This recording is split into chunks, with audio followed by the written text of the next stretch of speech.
ಅತ್ಯಾಧುನಿಕ ಸೌಲಭ್ಯಗಳನ್ನು ಒಳಗೊಂಡ ಸಂಪೂರ್ಣ ಹವಾನಿಯಂತ್ರಿತ ಎಕ್ಸಿಕ್ಯೂಟಿವ್ ಲಾಂಚ್ ಅನ್ನ ದೇಶದ ಬಹುತೇಕ ರೈಲ್ವೆ ನಿಲ್ದಾಣಗಳಲ್ಲಿ ಪರಿಚಯಿಸ್ತಾ ಇದೆ. ಇತ್ತೀಚೆಗೆ ಉಡುಪಿಯ ಇಂದ್ರಾಳಿ ಕೊಂಕಣ ರೈಲ್ವೆ ನಿಲ್ದಾಣದಲ್ಲೂ ಸಂಪೂರ್ಣ ಹವಾನಿಯಂತ್ರಿತ ಎಕ್ಸಿಕ್ಯೂಟಿವ್ ಲಾಂಚ್ ಅನ್ನ ಸಂಸದ ಕೋಟ ಶ್ರೀನಿವಾಸ್ ಪೂಜಾರಿ ಉದ್ಘಾಟಿಸಿದ್ರು.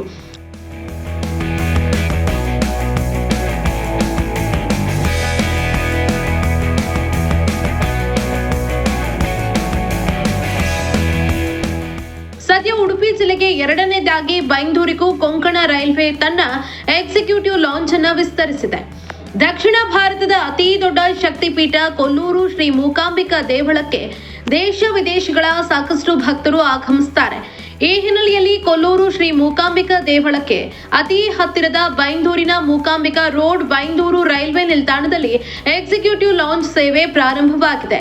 ರೈಲು ನಿಲ್ದಾಣಕ್ಕೆ ಬಂದು ರೈಲಿಗಾಗಿ ಕಾಯುವ ಪ್ರಯಾಣಿಕರಿಗೆ ಕುಳಿತುಕೊಳ್ಳೋದಕ್ಕೆ ಸುಖಾಸೀನಗಳು, ಓದೋದಕ್ಕೆ ದಿನಪತ್ರಿಕೆ ಮತ್ತು ಮ್ಯಾಗಝೀನ್ಗಳು, ಉಚಿತ ವೈಫೈ ಸೌಲಭ್ಯದ ಜೊತೆಗೆ ದಿನದ 24 ಗಂಟೆಗೂ ಟೆಲಿವಿಷನ್ ಪ್ರಸಾರ, ಮೊಬೈಲ್ ಹಾಗೂ ಲ್ಯಾಪ್ಟಾಪ್ ಚಾರ್ಜಿಂಗ್ ಸೌಲಭ್ಯ ಕಲ್ಪಿಸಲಾಗಿದೆ. ಇದರ ಜೊತೆಗೆ ಪ್ರಯಾಣಿಕರ ಬಳಕೆಗೆ ಸ್ವಚ್ಛ ಶೌಚಾಲಯದ ವ್ಯವಸ್ಥೆ ಈ ಎಕ್ಸಿಕ್ಯೂಟಿವ್ ಲಾಂಚ್ ನಲ್ಲಿದೆ.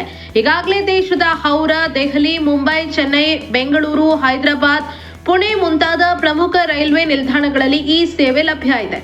ಉಡುಪಿ ಜಿಲ್ಲೆಯಲ್ಲಿ ರೈಲ್ವೆ ಪ್ರಯಾಣಿಕರ ಸೇವೆಗೆ ಸಿದ್ಧಗೊಂಡಿರುವ ಎರಡನೇ ಎಕ್ಸಿಕ್ಯೂಟಿವ್ ಲಾಂಚ್ ಇದಾಗಿದೆ.